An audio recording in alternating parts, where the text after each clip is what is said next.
joining. So that means everyone is probably here, or they should be late joining us. So let's get rolling. I will deal with a quick introduction to Henley & Partners. Many of you know who we are, but it's always nice just to give you the latest figures of what we're doing and how we're doing.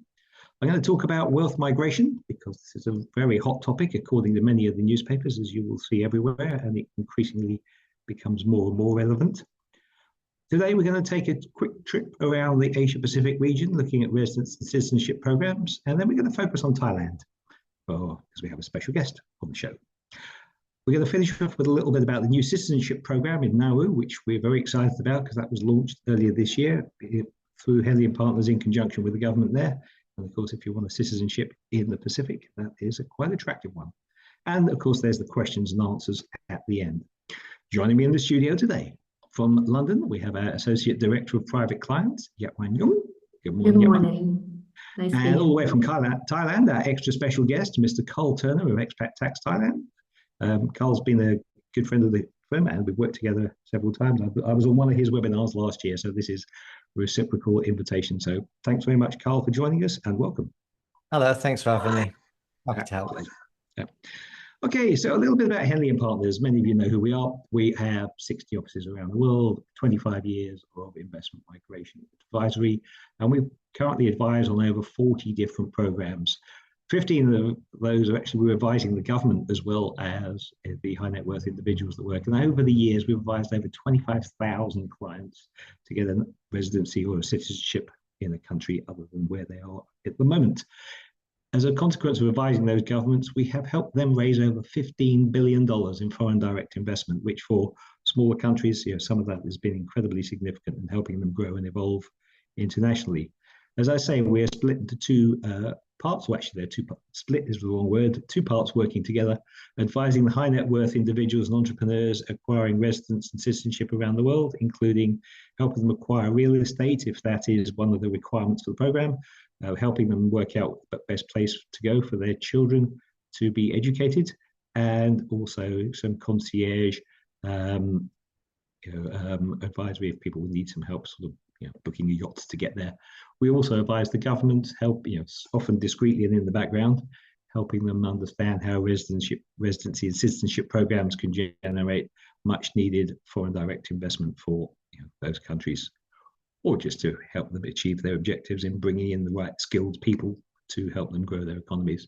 We have 60 offices around the world. This number changes constantly, and as we grow and grow and grow, everywhere you will see there is a Henley office somewhere near you. So let's talk about wealth migration and what the current trends are. Because as we have seen over the last decade since we started tracking these things, more and more millionaires migrate every year. Now, net migration is, of course, the net number of people leaving minus the people arriving. And of course, the gross numbers may be constant, but the net numbers between each country do fluctuate over time. And that is what's quite interesting. You will see that this number continues to go up. Obviously, the number of millionaires in the world goes up as well. So, but even allowing for that, this is a significant number of people are on the move. You will see that obviously in 2020 and 2021, something happened then when you sort of couldn't go anywhere that much, but that has, helped people focus on where they want to be and what they want to do. And since that's all out of the system now, you'll see the trend, the long-term trend has resumed. And last year it was 128,000 according to our latest numbers. And everything we see so far suggests that's going to grow this year, particularly with, we have no political opinions here, but various activities in various countries of the world leading people to consider where they would or wouldn't want to be. So where are the people coming from and where are they going to? China and India having such large populations and so many millionaires and high net wealths, they will always have a large number of people looking to move around the world. The interesting one there is my own native country of the UK, where we see an awful lot of people going, and that's driven by two things. One of which is the tax changes for high net worth in foreign nationals, the so-called non-domicile regime. It will come to an end in April. So an awful lot of people who are foreign nationals in the UK will see their tax status change, leading to possibly higher tax charges, and many of them are just looking at where they would want to be instead. For UK nationals also, there have been some tax increases and the new government and the change of mood and tone, and that's making some people consider that whether they should be somewhere else too. So the UK is a big outflow at the moment. And if we look at the inflow, the most popular countries to go to, UAE is right at the top of the charts now. It's very, very focused on that, on bringing people in. The US will, just because of its size, will always be a key location and target. Singapore, Canada, all the stable and English-speaking places, or places where it's possible to get by in English, are high in the charts there. And Italy, Switzerland, and Greece, Portugal, all of those we're going to cover in this separate webinar on Europe on Wednesday, if you'd like to join us for that. But otherwise, Asia Pacific, the countries we're talking about today aren't necessarily in the top 10 apart from Singapore, but they were certainly very popular and they're just below there. So a lot of interesting places to go, a lot of reasons to do that. And so these things we're going to talk about in the next few minutes. So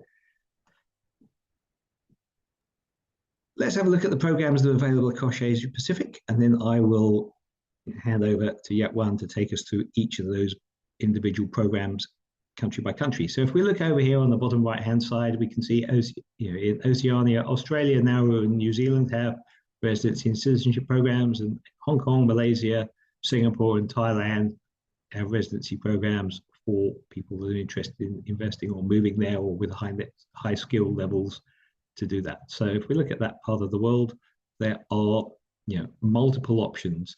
What we've done is actually, rather than take them in alphabetical order, we've looked at them in pairs, because many people consider Australia and New Zealand as an either or whether Hong Kong and Singapore have historically been the two places where you have your APAC headquarters potentially, or you have the regional flight connections and the global ones.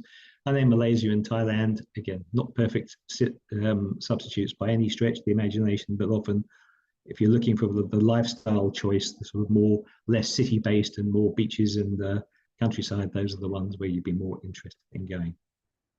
So as I say, we're going to look at this in three chunks. Yatwan's going to take us through those different countries. Carl's going to talk about Thailand, and then we'll come back and talk about Nauru at the end. So let's head down under to Australia and the National Innovation Visa Program. Yatwan, thank you. Yes, starting with firm favorite with a lot of clients. We receive a lot of inquiries for Australia.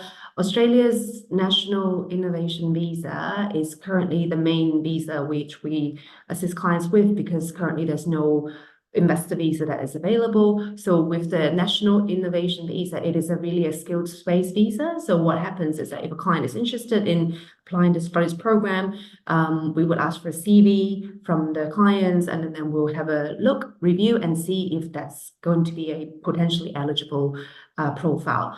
This involves no investment in Australia. And it's a direct path towards permanent residence. So after the application is successful, the client already get a permanent residence to start off with, which is very attractive for clients. There's no age limit, but if applicants are over 55 years of age, then there is additional proof of sort of why this application should be feasible is going to be required.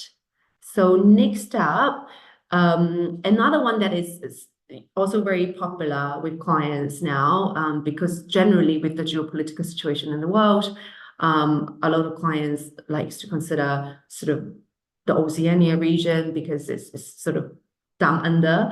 And so next door to Australia, we have New Zealand. So New Zealand, the next slide, this is a beautiful picture of Auckland, by the way, the harbour and the Sky Tower. With the requirements, this slide actually has the current requirement. This is the existing requirements of, someone needs to invest between 5 million to 15 million, and there is a weighting sort of scale of how to determine exactly how much it is, depending on which investment the client choose. The person should be in good health and good character. And the days requirement for this is actually 117 days in New Zealand across a 4-year period. So we can go to the next slide.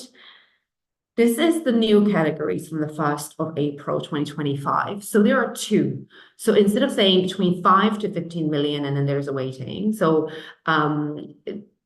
now from 1st of April, what is going to happen is that clients can choose, or investors can choose, if they are going to go for the growth category, which is a shorter period. So it only requires 3 years of investment. There's only 21 days of presence requirements. And the investment needs to be in managed funds or direct business investments. So essentially higher risk investment, but also more growth potential. If a client feels like, 5 million New Zealand dollars is roughly 2.8 million USD.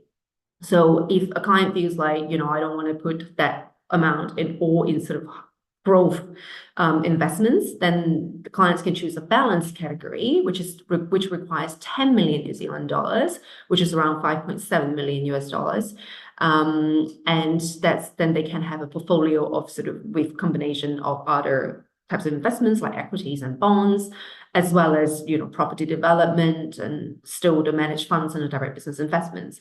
So that takes 2 years longer. So that's 5 years of an investment period. And then there is also the requirement of the number of days. It's more. So it's 105 days.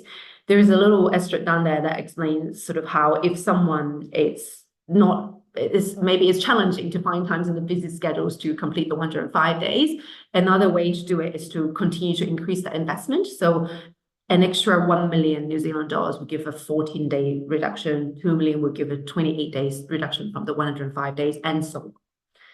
So that's New Zealand. And then going on to the next one. So next we will have Hong Kong and Singapore. So for Hong Kong, that's a beautiful picture of Victoria Harbour in Hong Kong.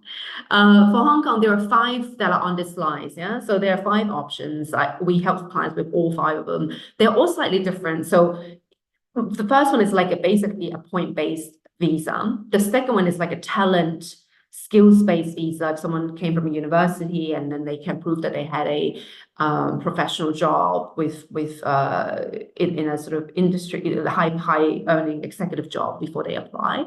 The third one is like a general work visa. Essentially, it's like an employment visa based on your job. If you get a job, then you can apply for this visa. The fourth one is like an entrepreneurial visa. So where someone has a startup and so on, and then the startup can prove sort of the contribution. The last one, the 5th one on there, is the one that we help more client with, and that's the capital investment entrance scheme. So this requires a 30 million Hong Kong dollar. Just to, as perspective, that's 3.8 million US dollars, and that's really investment via banks and financial institutions. So with clients who are interested in Hong Kong, then we work with clients to see which one fits them best in terms of requirement, and then we can perhaps move on to Singapore then. The next slide, sorry, Peter. Yep. Marina Bay Sands. Yes. For Singapore, there are 3 options that are listed here. For the first one, that's 10 million Singaporean dollars. That's when someone invests into a new or existing business, and then they commit to hiring employees, and then they run the business, and so on. And half of the employees must be Singaporean. So that's like a business visa, setting up a business, right? The second option that's there is an investment into the fund. So that's 25 million Singaporean dollars. And the third option is setting up a single family office with at least 200 million Singaporean dollars. So just also for a bit of perspective, 200 million Singaporean dollars is 150 million USD. So maybe we move on to Malaysia and then Thailand. I mean, I didn't, because of the interest of time, I didn't want to go into too much about sort of like benefits of Singapore and Hong Kong and that sort of thing. But Peter will go more into sort of the tech side of things anyway. And I think most people know why Hong Kong and Singapore are attractive potentially in terms of life and business. Yeah. So then we have Malaysia. So Malaysia has a premium visa program. This is a 20-year multi-entry visa. It's issued 5 years at a time. The applicant can be of any age and they can work and run a business in Malaysia. So it's great and they're not required to live there either. I mean, they can, but it's great for those clients who are really looking for another place to be, and they can then choose whether they want to be there or not, depending on the year. And the requirements are very reasonable. So this is submitting proof of offshore income of 8,500 US dollars per month. or 100,000 US dollars per year. There are a few other requirements in terms of how much they need to put into fixed term deposit. That's 1 million ringgit. But there is also a clause in which it says that the client can withdraw half of that after the first year if it's for using purchasing a house or for education or for medical purposes. So I mean, Malaysia is also a very popular program amongst clients because in terms of lifestyle and food and weather, it might only have Thailand's rival in the area. And then the next one, maybe the last one that I'm covering, which is the UAE. So the UAE is, I also don't think the UAE requires much introduction. It's increasingly popular with clients. Arguably, some might say that it's not really in Asia, but we're covering it anyway because a lot of clients are interested in it. So it's, in a nutshell, it really is a 2 million investment in dirham in a property, right? There are different types of properties that are possible, but 2 million is 550,000 US dollar. It's a 10-year permit, it's 10-year renewable. The process is extremely efficient. After the client have sort of decided to go ahead and until the point they get a permit and they can move to the UAE, or they might not decide to move because it's not required to physically relocate to the UAE with this visa. It's a very good process that is attractive to clients from all parts of the world.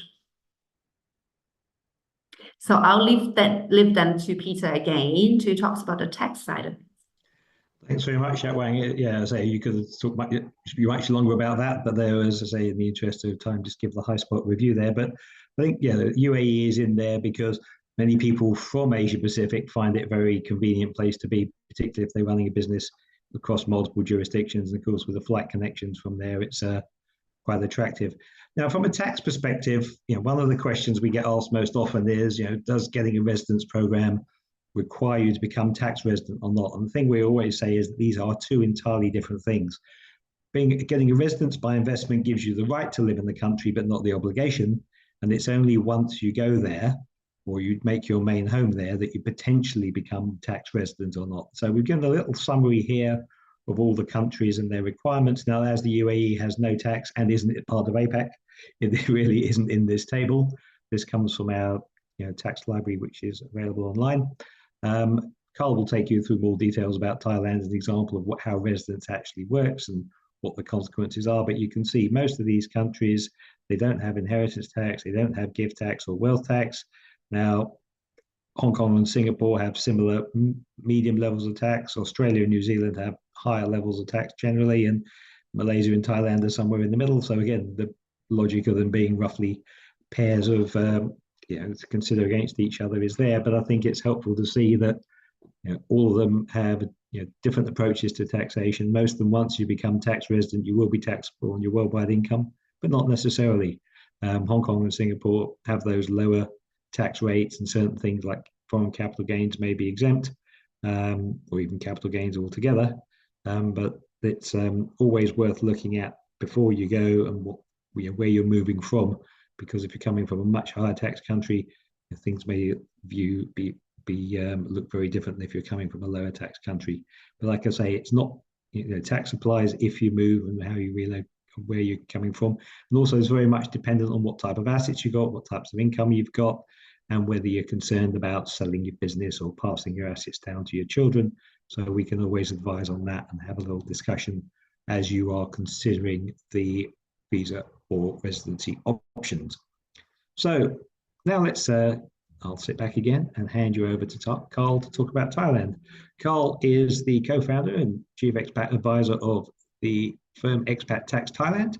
Been based in Bangkok for a number of years, and he is my go-to guy for all things Thailand tax. And he's kindly agreed to cover the residency bit as well, just to give him a little bit more airtime. So, Carl, over to you, my friend. Thank you, Peter. So I'm here to help people understand Thailand as a residency by investment programs, explain the tax, and really give people a bit more understanding of the implications of moving to Thailand. So Thailand, as most people know, It's an easy place, whether you're in Bangkok with 12 million people or you want a remote location on the beach or in the mountain. Everything's available for people. It's a good location for people that still have businesses overseas to put their children through school safely, or people who've retired who want a good standard of living with reasonable living costs. Good connections for Southeast Asia and the rest of the world. Various different options for Thailand. We'll focus on two types of visa types. One is the privilege visa and one will be the long-term residency visa. Two different types. I'll explain the tax implications for both. But both are available in terms of you don't need to have minimum amount of days in Thailand. So it's quite an easy place to set up as a jurisdiction. And depending on the amount of days that they're in Thailand, that affects the taxation side. So it's quite easy to apply for these. First of all, we'll focus on the privilege residency programs that are available. Now, there are different time frames that are available on here from 5 years all the way through to 20 years, depending on how you would like your visa to look. So let's touch on the 5-year visas first. These are for people really that are traveling on their own. They don't include dependents, but there are 5-year visas. There's two options: bronze, which is just 650,000 Thai baht for the visa type for a 5-year visa. So it's about 18,000 US dollars. You don't get any VIP access with this one, but actually with the gold for 5 years, that's $25,000 or currency equivalent, 900,000 Thai baht. And this actually gets you VIP treatment through the airports as well, but you don't get the dependent visas. Dependent visas actually start coming in with the 10, 15, and 20-year privilege visas. So you can actually bring a dependent on with an additional fee. They're suitable for people with families or traveling with a partner. But for these, it's quite good if you do apply, let's say, for the 20-year privilege visa. It's 5 million Thai baht application fee, but that's for 20 years visa. It's just an annual renewal. So that's quite easy to apply, easy to get, and then people don't need to worry for 20 years. Now, with the privilege visa, let's talk about the tax side. There's no tax benefits or tax breaks with this specific visa. So then you have to follow the local revenue code to see how assets would be taxed. So let's go on to the LTR visa, the long-term residency visa. So this might be quite suitable for a lot of people that are looking to apply to live in Thailand because it's quite tax favorable. So there are 4 different types of categories for this. So let's focus on the most common ones, which is wealthy global citizens. These are for people that are under 50 usually, because they can't apply for the wealthy pensioner. Now, they've just changed the requirements and made it a little bit easier to get. So with this one, $1 million in assets globally. This can't include crypto, but it can include most other types of assets, whether that's property or investment. So, and then also you just need to bring in investment into Thailand, either into Thai property or Thai government bonds, or into a business in Thailand for $500,000 or currency equivalent. So quite easy to apply for that. Process is simple. And if you are a retiree or you do have passive income, you don't have to be a retiree. You just need passive income of US dollar $80,000 or currency equivalent. You can apply for the wealthy pensioner if you're 50 years or older. Now for they all need medical insurance, but that's quite easy to apply for. That's not really a deal breaker with this.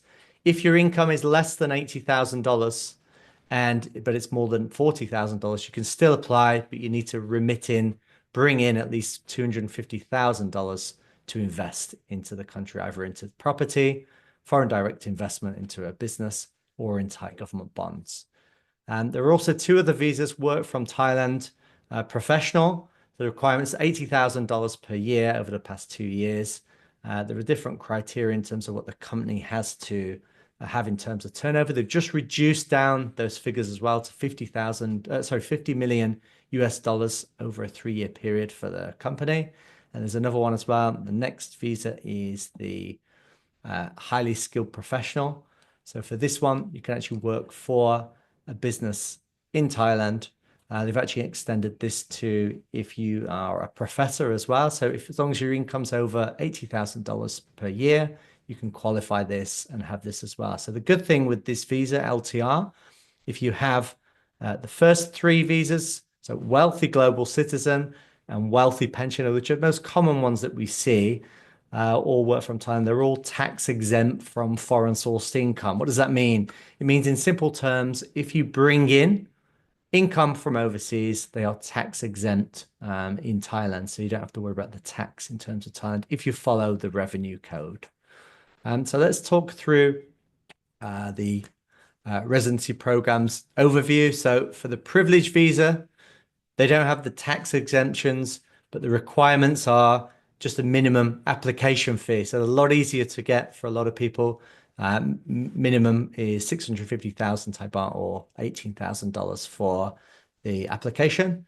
That's for the 5-year. For the 20-year, it's a higher amount, but it's obviously a 20-year guaranteed visa. For the LTR, long-term residency application, there is a government fee, 50,000 Thai baht, or currency equivalent, 1,500 US. And also Henley Passport Index, it's top 70 rank, score over 80 for destinations. Maybe it'd be good for Peter to explain what that means. Yeah, thanks, Carl. Yeah, every year we rank the passports around the world to say which ones give you access to the most places in the world. Now that a score of about 200, it means that it's in the top 1/3 in terms of places you can go. If you had a Thai passport, you can then go to over 80 destinations around the world. So this is more from Thailand coming outwards. And if you're not going to be getting a Thai passport, that's probably less relevant to you. But it also means that if you come from a country with a stronger passport, it's you're made to feel welcome there as well, I think, which is important. Yeah, great. Yeah, thanks for that. So yeah, we've seen a lot of people applying for both the privilege and the LTR visa because it just means they've got a guarantee. LTR visa is a 10-year visa, whereas a privilege visa from 5 to 20 years. So people like the peace of mind. They get a visa and they know they don't have to leave or change the visa for quite a long time. So let's get on to the tax aspects for Thailand. So there are quite a lot of changes to the Thai revenue code in 2024, but it's still a very favorable place to live if you plan before you move or you have the LTR long-term residency visa.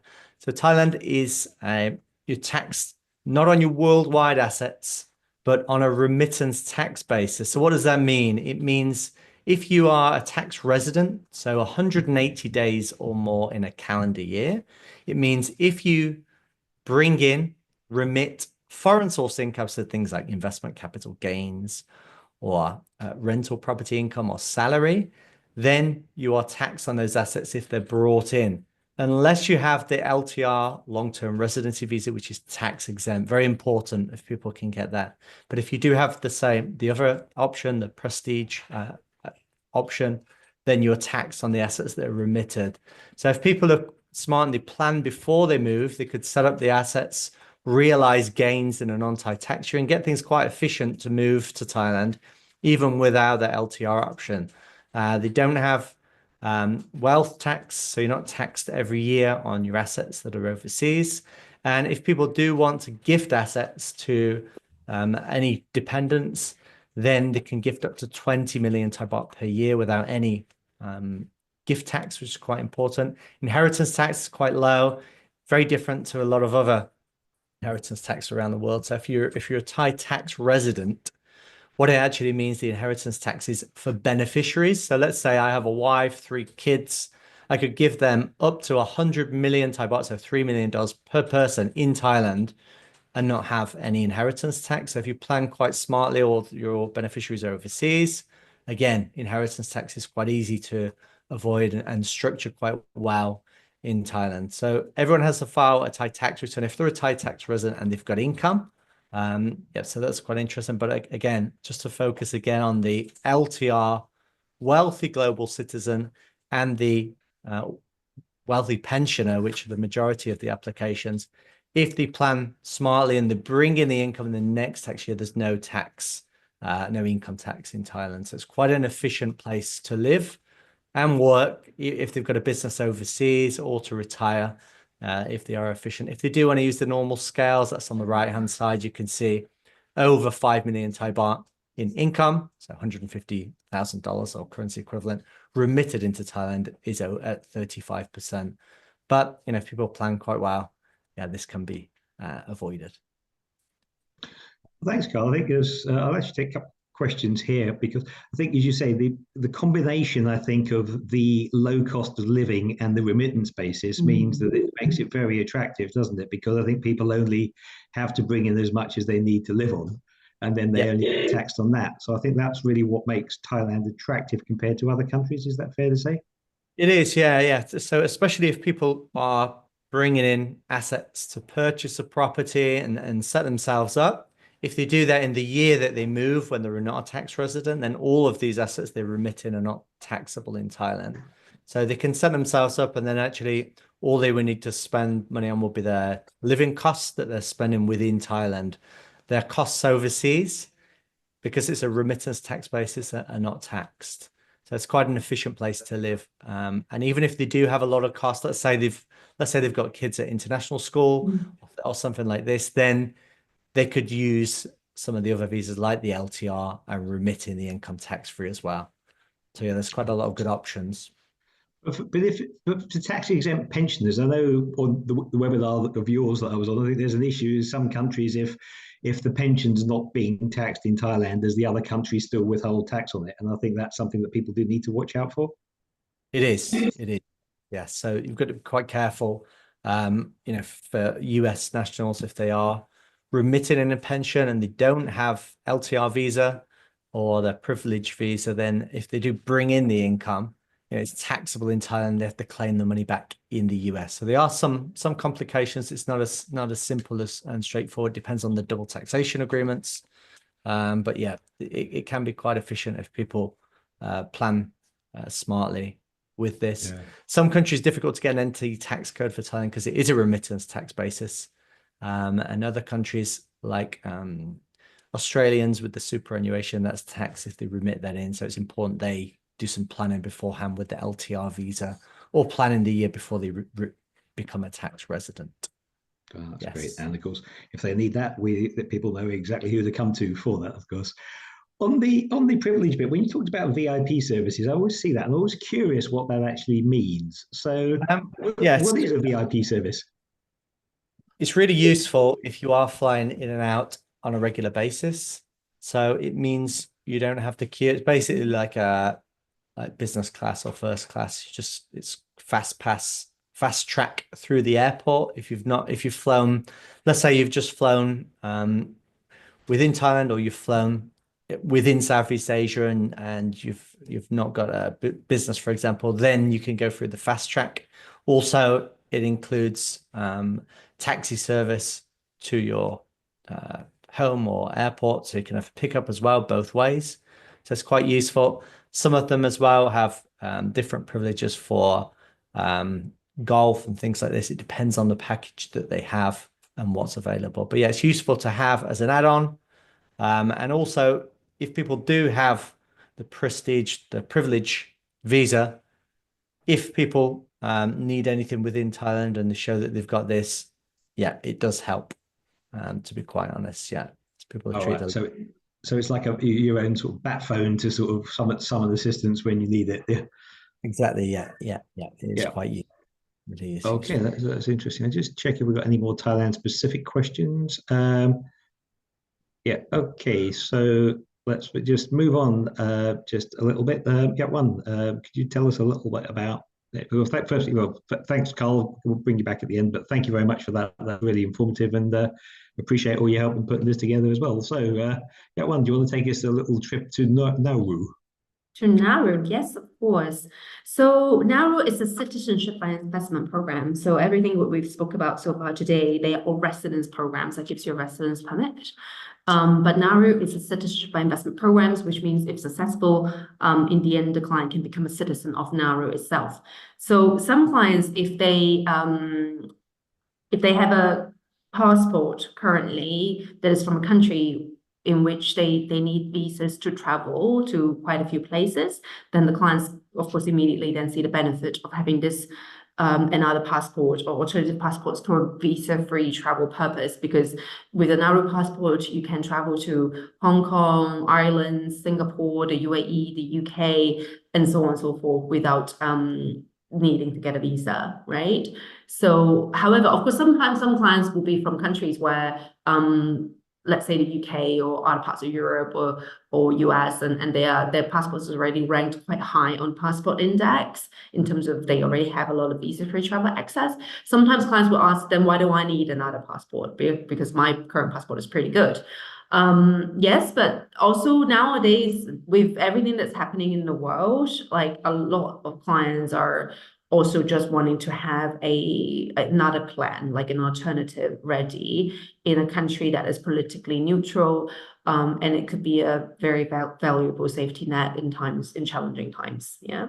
So in terms of cost, in terms of investment, if we compare Nauru, the Caribbean countries, which you have seen earlier on in the other map, and you might have heard of people saying that there are a few Caribbean countries where you can apply for citizenship by investment. The cost of Nauru is lower.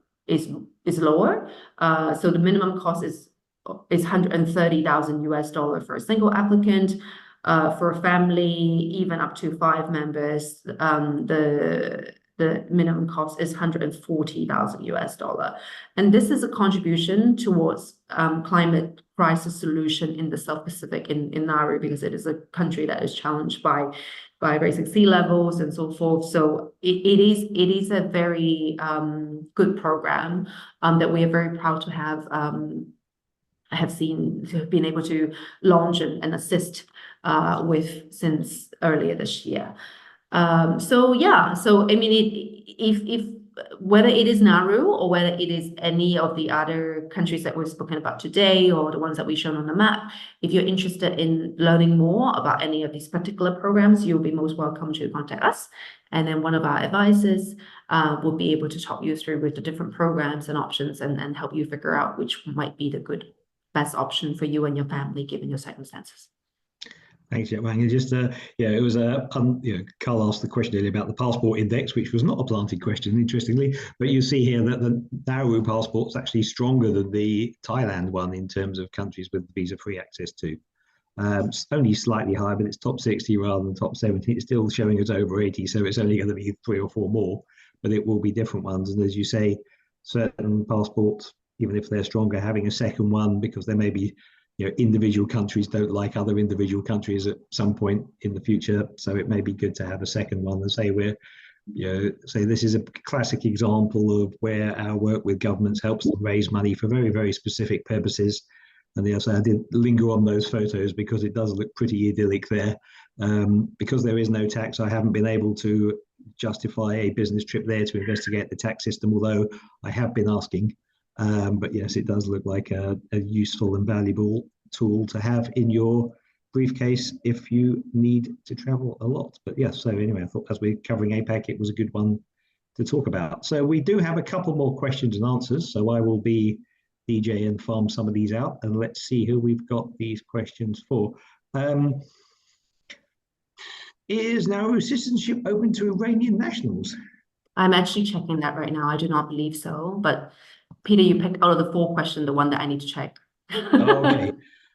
So the second question is, you simply pay $150,000 and get a Nauru passport? And the answer to that is yes, isn't it? I think. So there are service fee and government fees involved, and there is even before onboarding, there's a due diligence check. The government will perform due diligence check as well. There is also checks on source of wealth and source of funds, and the applicant needs to be of good character and have no criminal record and so forth.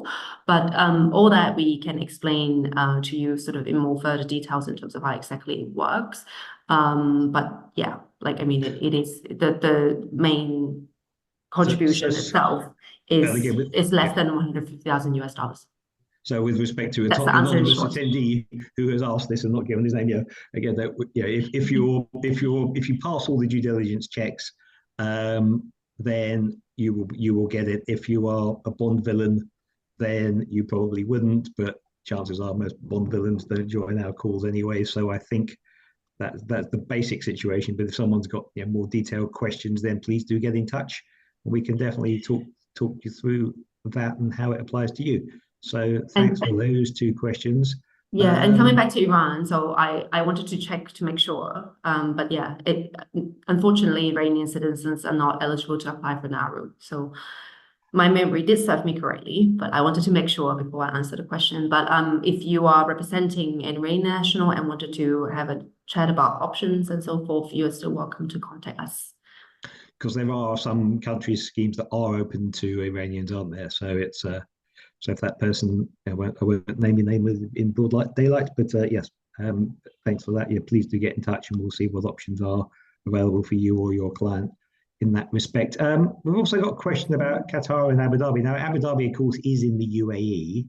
Yeah. So that is covered by, we sometimes, because so many people go to Dubai, we sort of use the two interchangeably, and we don't wish to exclude Abu Dhabi because that's just as significant or increasingly so.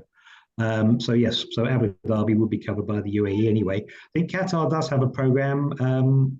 Off the top of my head, yeah, it does. Yeah, we do not assist with that currently, but with Abu Dhabi, it is the same investment. So I mean, what we've mentioned for the UAE, it applies to Abu Dhabi as well. So 2 million dirham in real estate. Yeah, and the last question, which I think I will handle, is that because if someone has a British passport and they move somewhere else for tax reasons, do they retain their British passport? If we're going to wrap up the webinar, we're going to come back to exactly where we started, which is that tax residents are two different things, as is citizenship. So if you've got a British passport, then you have a British passport, irregardless of where you choose to live or reside or work. And so moving somewhere else for tax reasons does not affect your British passport at all. So yes, you can do that quite freely. But again, that's an anonymous questioner. Whether it's the same one, I don't know. But if you've got any specific questions on that, then do feel free to get in touch and we will be able to help you. So we're getting to the sort of 45 minutes, which is usually when we are, just check they've got no other questions there. Yeah, there are a few other questions there. More come in there, Will we include taxation of Nauru in the table? Yes, I will. That's the residence programs table. We'll put a different table showing that. So yes, we will include that in there. But yes, it's all zeros, so it's just finding the space in the column. Do you provide services of UAE Blue Visa? I'm not sure what the Blue Visa is. We do not ourselves, but if you're interested in it, we would be able to put you in touch with someone that does. Yes, or a company that another local partner that does. Yeah. Caribbean island passport holders have difficulties opening bank accounts. Would you foresee the same for Nauru too? I think it's too early to say at the moment, isn't it? I think it's typically if someone has a passport from the Caribbean, but they've also got another one and they're being secretive about the other one they hold, that is often where the issue lies. But for Nauru, well, we'll have to wait and see on that one. There is a bank in Nauru, I think, but it's quite a small local one. So yeah, I think that's too early to say yet. So I think we have addressed all the questions, and so I'd like to thank firstly all the my co-speakers here and appreciate them being on the call today. So a big thank you to Yatwan for helping her trip around the different countries, and thanks also to Carl for joining us here. Much appreciated, and we will be with you again. And I'll say, as a closing thought, creating a portfolio of residence and citizenship is the investment you can make to guarantee your access to the world and future-proof your wealth and safeguard your legacy for future generations. I think that's an important thing. I think many people find that a passport is one of the best gifts they can give their children, particularly if they come from a country where there are challenges to move around. But yes, it's one of those things we offer and we can help with. And so feel very much free to get in touch. And thank you very much for joining us today. And look forward to hearing from you all when you have your questions. So thanks again to our speakers, thanks to our participants, and that's it from me. Goodbye. Thank you. Goodbye. Thank you. Bye-bye.